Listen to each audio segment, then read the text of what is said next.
Welcome to the 19th episode of Tokenizing Everything, a weekly interview live recording series with thought leaders in the blockchain industry. Today's guest is Nico Schäfer, Senior Lead Blockchain Security Engineer at PwC Switzerland. Before we begin, I have to mention that all opinions are solely personal and do not reflect the opinion of Amazing Blocks or any other involved party. So it's a pleasure to have you here, Nico. How are you? Thank you, Nicolas. I'm fine. Thank you for hosting. I'm very much looking forward to the webcast.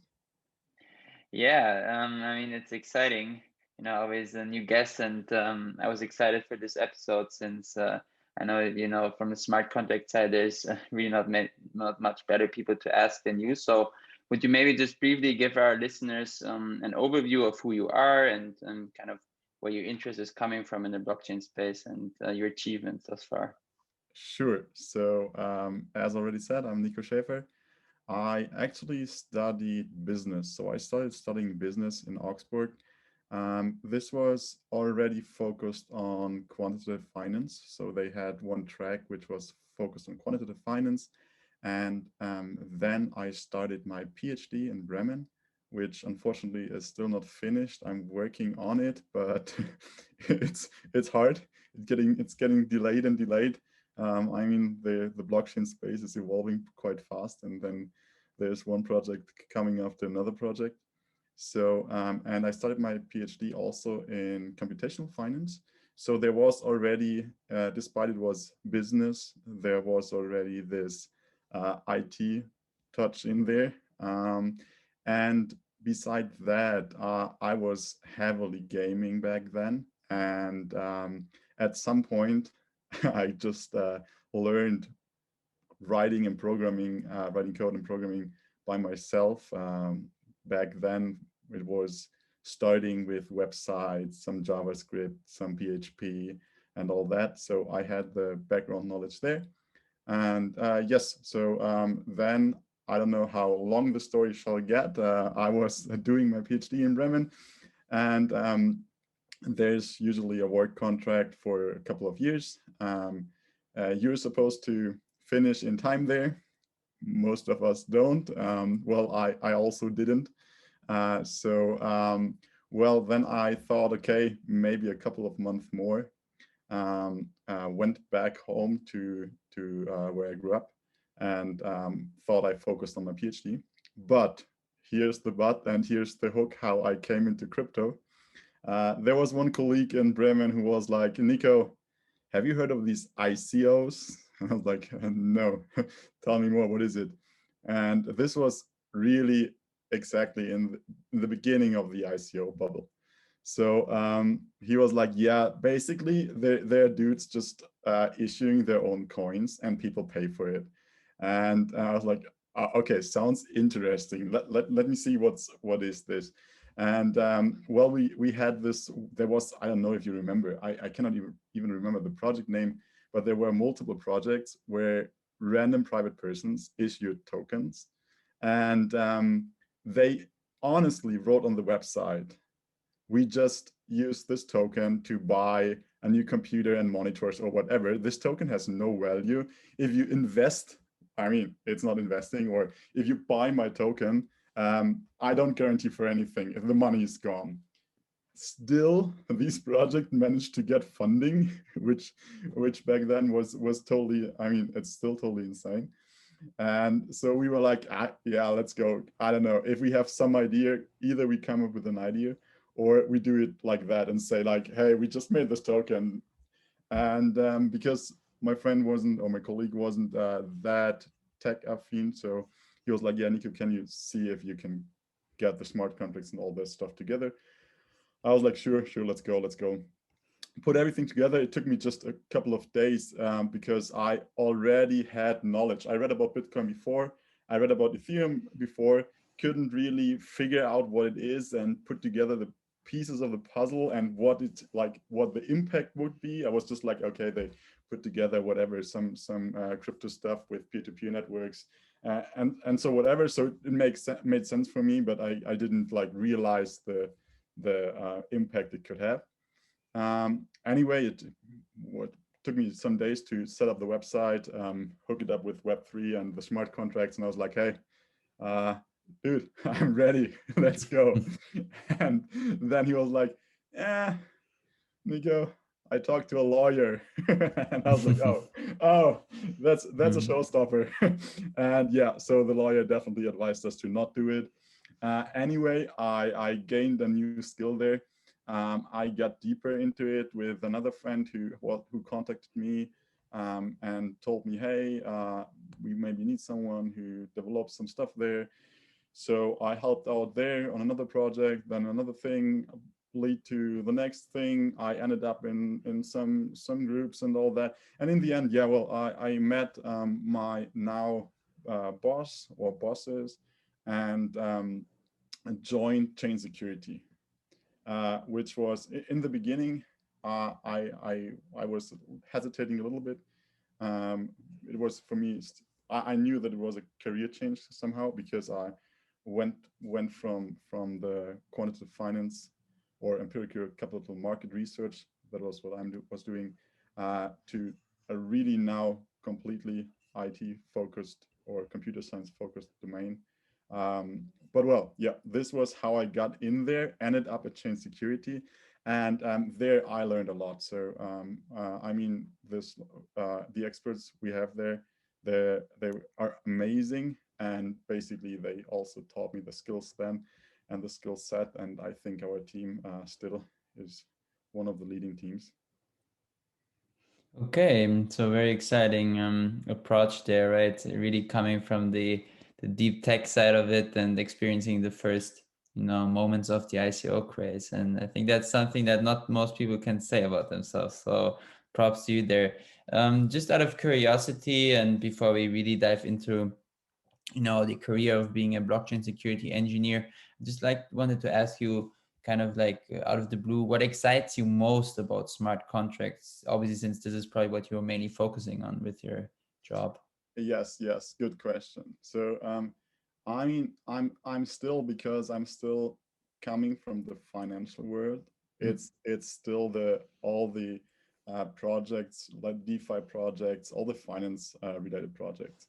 Um, I mean, there's I see that there are people who love all the logistics ideas, the IoT ideas. They are cool, but I'm still, let's say, I still love the projects which are focused on finance, and I also see that this, if done correctly, might have huge impact. Okay, and especially smart contracts can kind of allow or a bridge, right, between the digital world and the physical world, or the real world, so to say, and kind of having transactions that trigger certain results in both worlds, so to say. And hence, the next question would be, and I think probably to you that's quite an obvious question, but maybe to some listeners not, why is security so crucial when we're talking about smart contracts?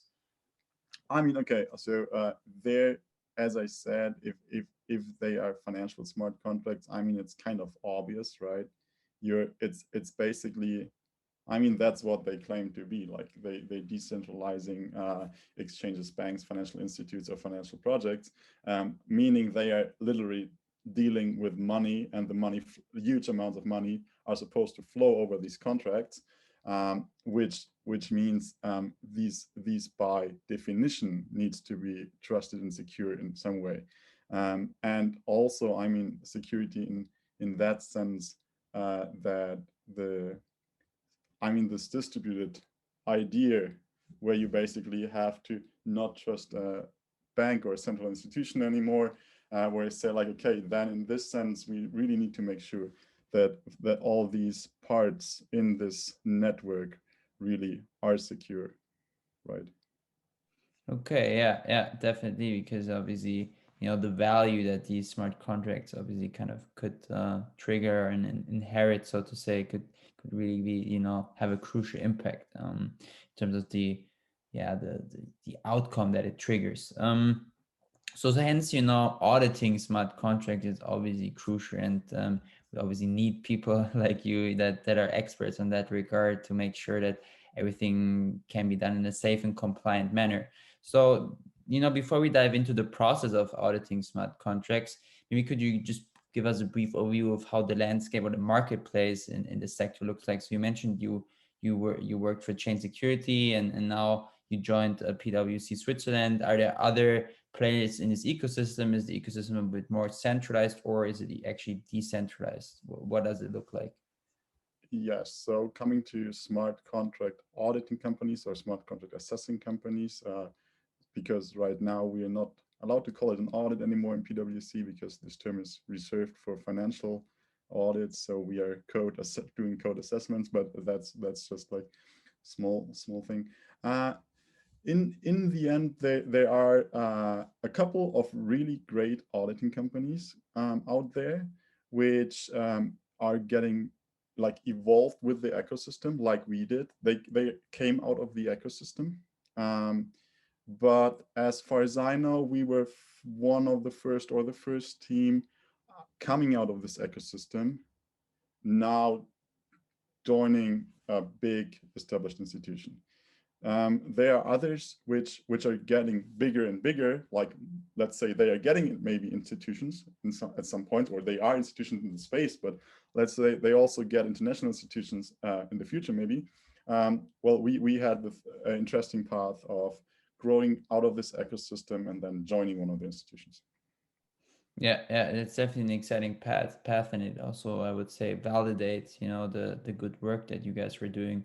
So in terms Also of the change, interest, right? The yeah, interest of traditional companies now in this space. definitely, yeah, it really shows that there is actually probably in the future will be the interest even further along when more people also even understand what a smart contract is. So maybe can you share some insights on terms of what projects you worked on at Chain Security? Yes, so Chain Security, definitely there.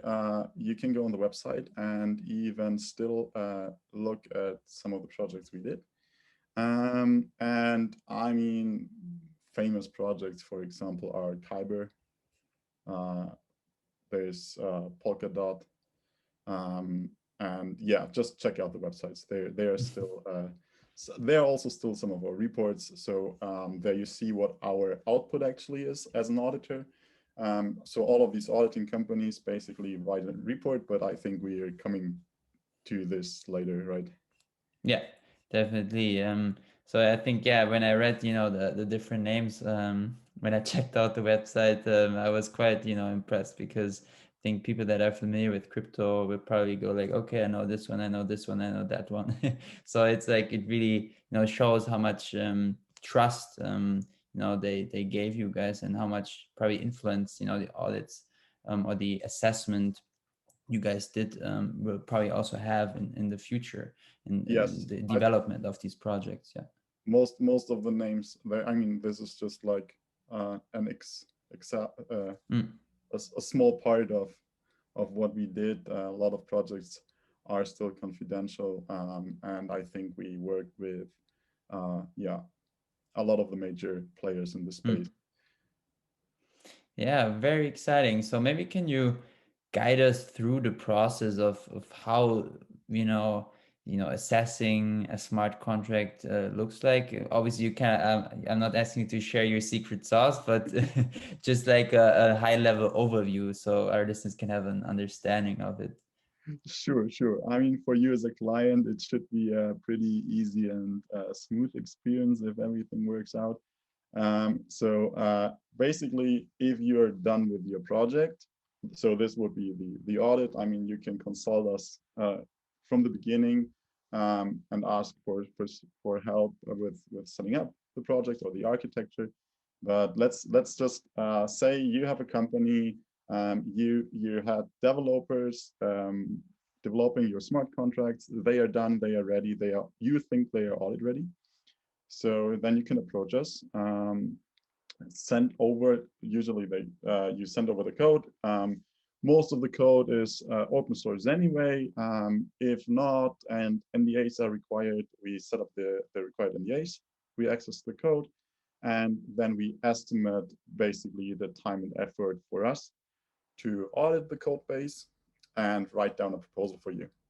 You get the proposal, you can then say if this is okay, you negotiate with us.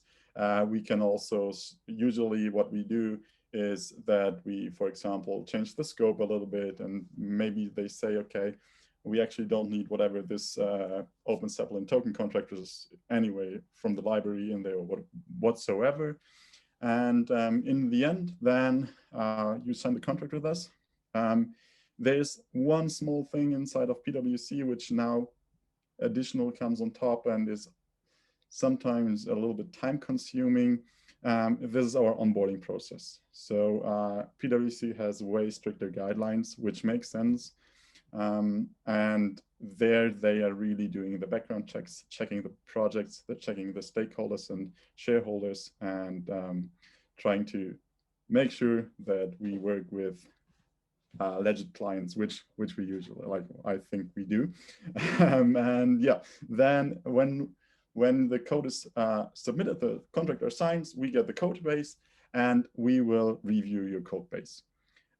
We will then, usually we are in contact, depending on how big the project is, we are also in contact with the developers to get some feedback if we have any questions, which often is the case. If you see a new project which is super complicated, there are some projects which are not using like intuitive names for anything in their project, right? So you're like, okay, so what exactly is the intent there? And then we write an intermediate report. So you get our findings, our feedbacks with if there are still open questions, what we've also with a detailed system overview, what's our view on your project, so you can correct and say like, oh, that's maybe not what we intended. That's why it's super crucial for us to have good documentation, right? Else we sometimes need to kind of say, okay, we see what the code does, but is this really what you wanted? Was this your intention? So that's something we match. So that's what you want to do. These are your intention, and they need to be documented there. And that's the code. That's what you want, what you are doing. Yeah, right. And is this really matching? So we then issue this, in my opinion, very detailed report, and you can then read through the report, think about what you want to fix. So each of the issues we find are usually rated, like categories regarding security, design, stuff like that, and also severity. Like, for example, design low is more or less up to you. It might be a gas inefficiency, right?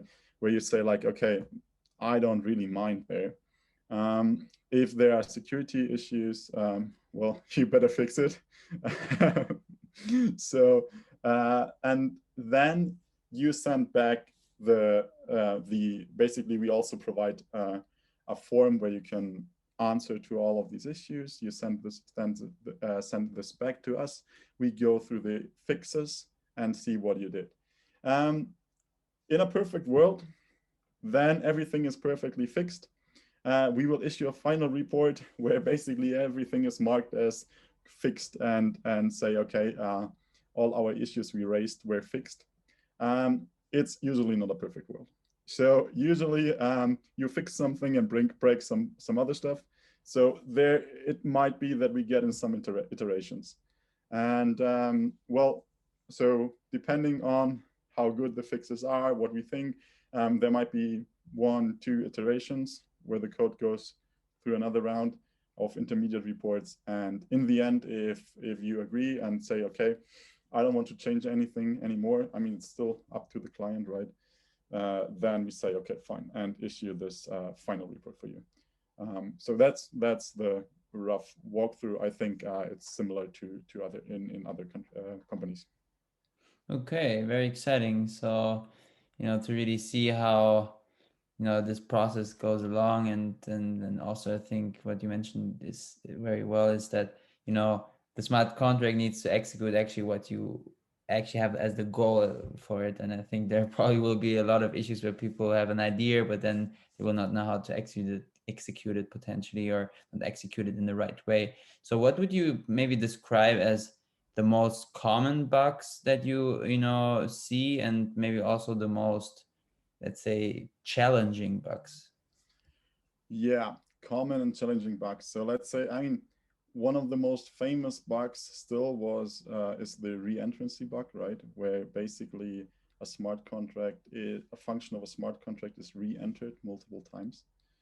And well, it appeared because it had a lot of attention on these re-entrancy bugs. So you might guess they vanished at some point. They went back, but they are now again a topic. Speaking about ERC 721, right? Where you basically have the callback functions. And this is something which I still would rate pretty common and high, that someone doesn't think about complex reentrancy issues. Okay, yeah, that makes sense. On that regard, that people probably also just do not, or have a lack of seeing maybe the big picture, or just kind of miss out on that point. And also, what is interesting, I think, or which could also be probably bugs that occur on the one hand, control misconfigurations and Yes. efficiency shortcomings. So on that regard, could you maybe share some insights? What are the issues that are quite, popular or common, so to say, on that regard as well? Yeah, like if you talk about access control misconfigurations, yes. So I mean, by default, if you label these functions to be accessible, then there's no access control, right? So you need to think about each function. What access control do I need? Do I want? And add this access control. By default, there's none. And well, it's maybe the most human thing to do, to forget something. And it still happens if you have a huge project, that you might forget that just to declare one thing, and it didn't like put an access control like into this one function. You thought about all the others, but maybe this was updated in a hurry and you forgot about that. So this still happens and can happen. And now I forgot about what was the other question. So there was access control, and you were asking The efficiency shortcomings. Yeah. efficiency. Well, yes. So that's still something which we see a lot. Often, if like that's a feeling, because we usually don't know who really developed them, the project. If it's a big company, they hire established developers, established as traditional software developers, right? And that's a crucial point.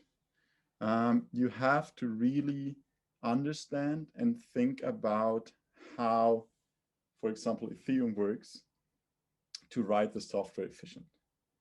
And if you write the software in the traditional way, it might be that you have unnecessary computation in your software, that you have, well, nobody really thinks about, like, I mean, I'm storing some variables, global variables, right? Like, which is basically a state in Ethereum. Like you store some state variables. It's super expensive to do that.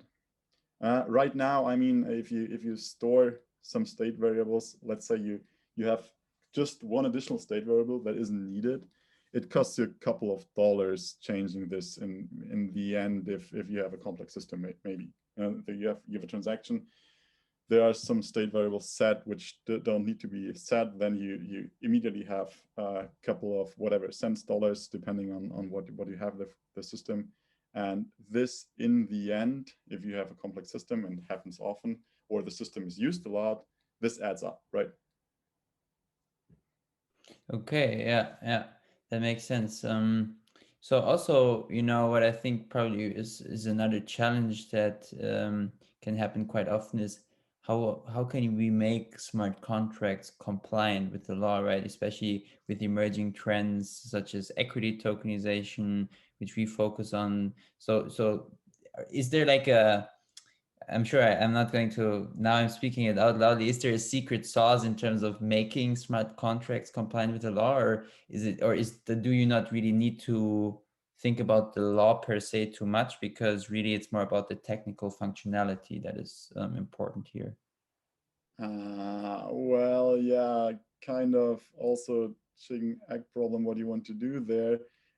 I mean, also these whole systems are kind of contradicting. You have, if you really go down to this idea, which was there in the beginning, to have something decentralized, to have something which is autonomous in a way, then it's often just hard to get in line with existing laws, because existing laws often require administration functionality, because you need person who are liable, who are responsible for the system.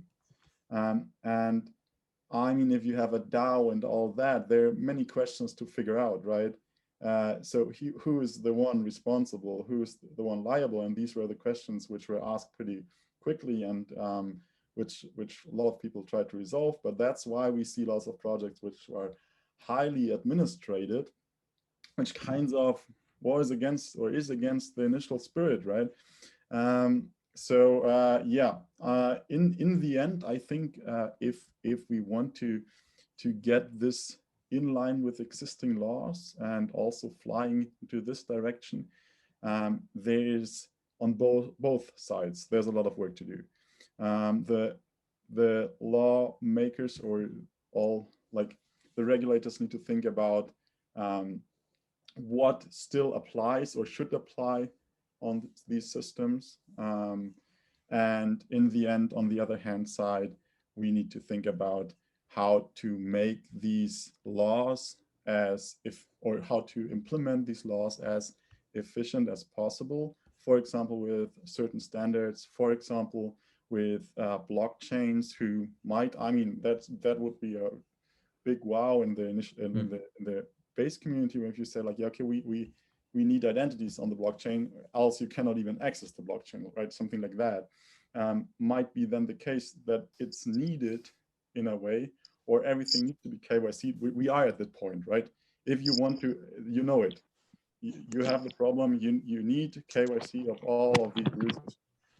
So might be, and I mean, the whole space is pretty innovative. So I think they find efficient ways to do this KYC process, or to maybe have an identity already, which is cross-chain identity, and you can use it or whatever. I don't know. Might be some ideas there. Yeah, definitely. And I see we have a question from the audience. So maybe Karabo, you would want to pose it right now at this stage. Hi, folks. How are you doing? Hi. Good. Thank Great you. conversation. So my question is more aligned with Nicolas's question, but probably from a use case perspective, particularly because I'm in South Africa right now. Yeah. And I'm starting up a team where we're trying to tokenize music masters, right? So the thing with that is that we have a copyright law which requires you to register with the State Department, the masters themselves.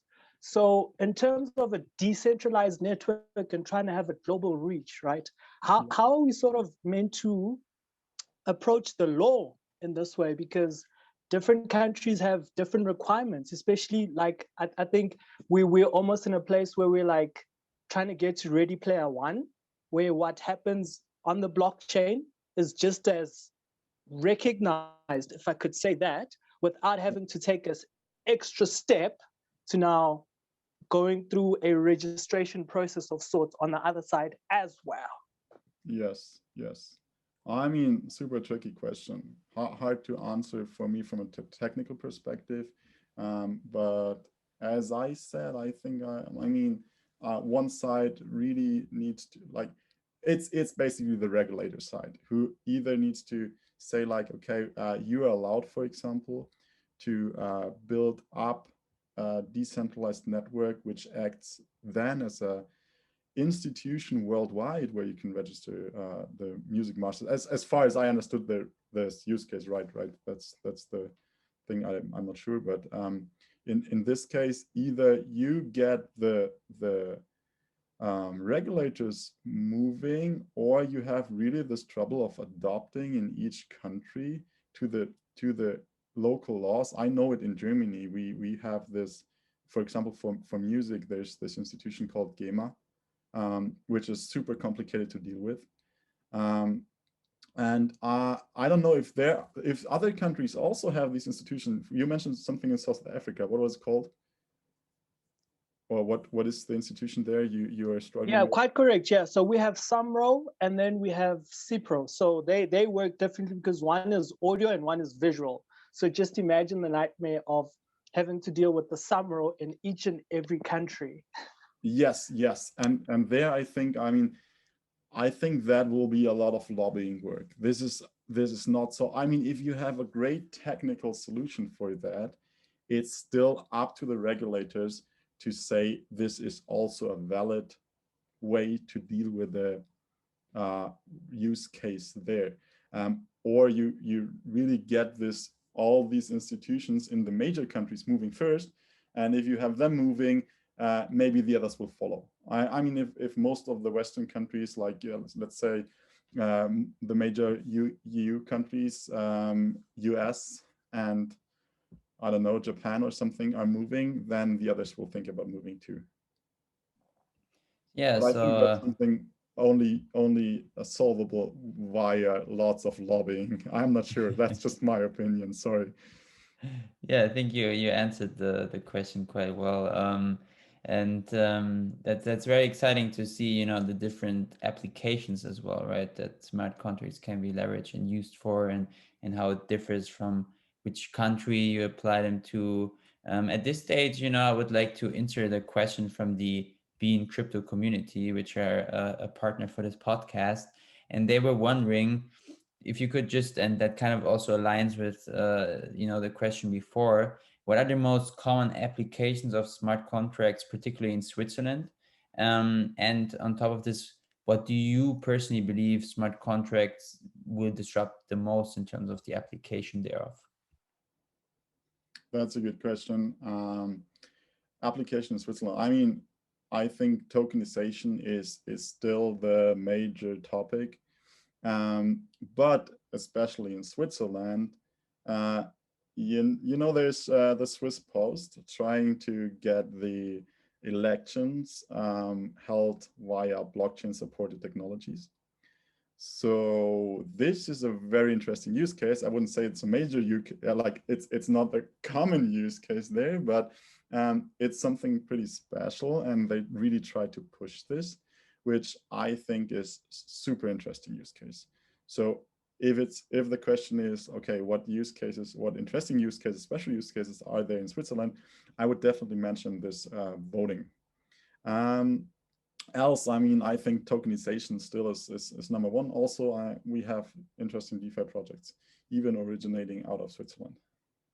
Yeah, I think that kind of explains it quite well, right? How also all the three different aspects can come together. The voting of an entity that is tokenized, right? Where obviously when we're talking about AGs, which is a common form there, that where votings within them are being held from the General Assembly and so on. So there's, you know, you can really see how these different topics kind of align and kind of come together. And in terms of tokenization, since the topic of this podcast in general is tokenizing everything, could you maybe share some insights on your personal favorite tokenization use case? As I said, like, right, I'm out of the financial business side, so it's still securities for me. It's still securities, financial products, which in my opinion also make a lot of sense to tokenize. If, for example, I mean, if I pronounce the name correctly, Karabo, your thing where you have music, which is already digitalized, where you can already have like a hash over it or something like that, then it also makes a lot of sense for me. So everything which is kind of, let's say, not easy, but yeah, basically makes sense to tokenize in my view, but that's personal view. I think that's a great use case. If it then comes to let's say tokenizing everything, right? Some stuff I would roll my eyes about. So, but still, like real estate, for example, actually a thing in Switzerland, real estate, in my opinion, also would make sense again, because there but then there we need the step again, where you think you also need to tokenize the registers, the land registers and all that, not tokenized, but put on the blockchain. Then this gets to a natural flow. And this is also, I mean, if it's, for example, the music use case just mentioned right now, there it's like, if you already have a decentralized institution worldwide, then this whole thing integrates naturally, right? If you have a land register, which is on-chain, if you have a shareholder register, which is on-chain, then this thing that goes together like, I don't know, peanut butter and jelly. Yeah, definitely. Then we see the entire ecosystem, coming together. So also, what I currently experience, since you're kind of in the tokenization part of the podcast, is the issue of secondary market liquidity on the one hand in the tokenization sector thus far, but also in terms of how can we actually have a secondary market, right, with the issues such as gas fees and the congestion of the network in general. So obviously, as a result, there, or generally in the blockchain space, but also especially in the tokenization sector, I would think that layer 2 solutions are becoming increasingly popular, and associated to this obviously also sidechains and so on. So from a security perspective, do you see any issues or problems generally when data is transferred from a side chain to the main chain from a security perspective? Well, I mean, you have your pros and cons with each technology, and there are many so-called layer 2 solutions, alternatives to the main chain, and they all have their pros and cons. And if you have, I don't know, you have XDAI, you have solutions with CK rollups, you have optimistic rollups, then you have something like Polkadot, something where Ethereum 2 is moving to. We don't really know how it will look like in the end, but let's see. So I think all of them have their pros and cons, and let's see which solution in the end makes most sense or have the best marketing. That's unfortunately always a big issue. You never know if this is the best solution, but sometimes they just have the best marketing. But for now, I mean, there are many projects already moving to layer 2 solutions. And in my opinion, this makes a lot of sense. I actually got mad like yesterday and the day before yesterday again because of the gas fees. And I like, whatever. Yeah, right. So I'm totally in favor of these solutions. Push them out as quick as possible. And then let's see which of these solutions makes it. From a security perspective, maybe, don't push them out on live immediately. Test them. Let's get them all audited. But I don't know if you want to talk about some special layer 2 solution. In my opinion, if you ask for my personal favorite, I'm personal fan of the Polkadot network, or let's see where Ethereum 2 is moving to. Also cool are all these CK rollups, but the thing there is it's quite complex. It's, let's say, most people, even if they are in the blockchain space, it's hard to grasp the underlying what is happening there, and that's usually a problem, because in the end you only have a couple of people who can really deal with these systems, and that's just a trust issue again, right? So I really love the concepts, and they are pretty cool from a technical perspective. But in the end, if it's the thing which might be the one which adopts between like efficiency, whatever, all the points you need to consider there. I would say like something solution like Polkadot with a parachain or something like that. Okay, yeah, that's exciting. You know, there's a huge hype around these layer two solutions, obviously at this stage, and obviously especially in regards to Polkadot and how they you know deal with this. So to those that may not know, ZK rollups and sharding, these are all functions, right, that you can make these systems more efficient. But generally, just for our listeners that are not so in depth in this space, could you just share a brief overview of what exactly ZK rollups are? Um, so I think a brief overview will be hard. There's an amazing blog post actually written by Vitalik about. I mean, you should slowly approach the topic. I think maybe go to zero knowledge proofs, no roll ups, and all that to then grasp the concept. I'm already talking a lot, and I don't think I would get it into an understandable way pretty quick. We can definitely make another talk about it, and I can try my best to do it. Okay, I think that sounds like a good plan on that regard. So then we will definitely get that ZK rollup episode running in the next couple of weeks or months. So stay tuned, guys, for this. So maybe last but not least, a question that I always, you know, like to ask my guests is, and I know you cannot give a definite answer to this, but it's interesting, you know, to see the different perspectives of this, is where do you see blockchain in 10 years from now? Um, That's a good question. I would rephrase I'm sorry that I actually moving around all of your questions all the time. It's all I good. would again rephrase this question and not answer this like the question is asked, because I'm not sure if the question is where do we see blockchain. It might be where do we see DLT technology. Like I don't know if it's in the end blockchain or a DAG or whatever in 10 years. Technology is progressing very fast. There are amazing people on these projects. So I think, I still think that it will have impact in the financial space. And I think also where Amazing Blocks is pushing to, that we tokenize shares. I wasn't even like, I wasn't aware of all these issues in the background that the brokers have and all that. This was very interesting when we read about this, where we talked before. I think there it totally makes sense, and there it should be actually adopted, in my opinion, as soon as possible. There more or less only the regulations are in the way, in my opinion. Where I mean, doesn't also depend on the underlying technology stack. It could be any kind of blockchain, more or less. It could be a DAG, it could be something, it doesn't matter.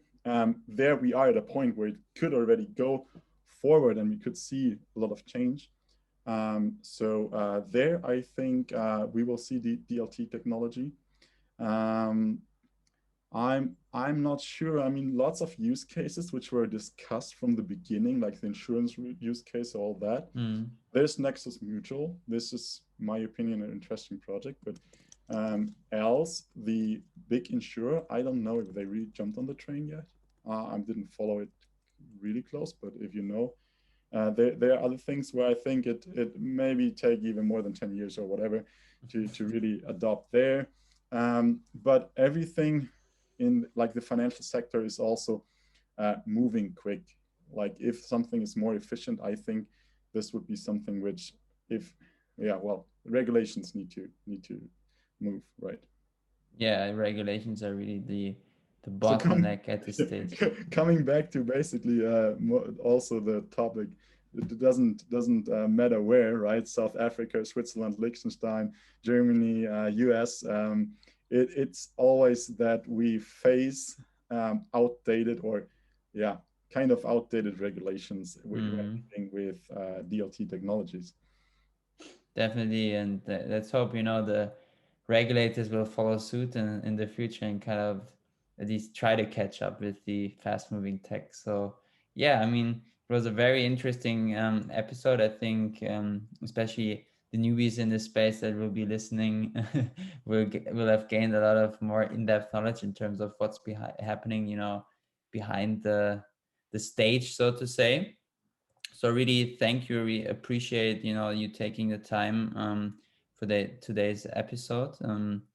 And I know it's Easter Friday, so appreciate you really joining, and also the listeners. And then I would say see you guys next week. And it was exciting to have you. Thank you very much, Nicolas.